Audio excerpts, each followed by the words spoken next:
قرآن مجید میں اللہ تعالیٰ کے ہم سے کیے گئے 16 وعدے۔ نمبر 1، توبہ کرنے پر معافی کا وعدہ۔ نمبر 2، دعا کی قبولیت کا وعدہ۔ نمبر 3، شکر کرنے والوں کو اور زیادہ دینے کا وعدہ۔ نمبر 4، آپ کا اللہ کو یاد کرنے کے بدلے اللہ کا آپ کو یاد کرنے کا وعدہ۔ نمبر 5، جو چلا گیا اس سے واپس بہتر دینے کا وعدہ۔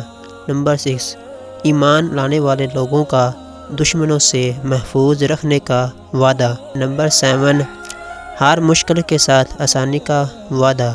نمبر 8، طاقت اور جان سے زیادہ تکلیف نہ دینے کا وعدہ۔ نمبر 9، صبر کرنے والوں کا ساتھ دینے کا وعدہ۔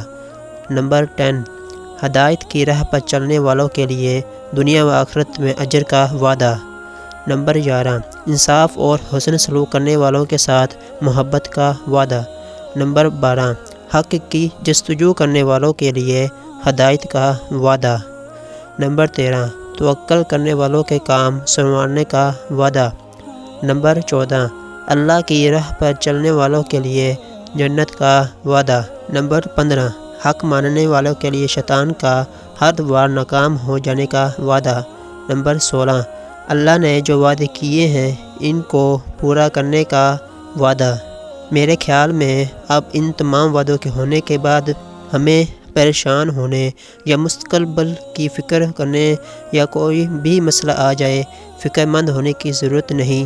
اس بارے آپ کی کیا رائے ہے؟ کمنٹ باکس میں ضرور بتائیے گا۔ جزاک اللہ خیرہ۔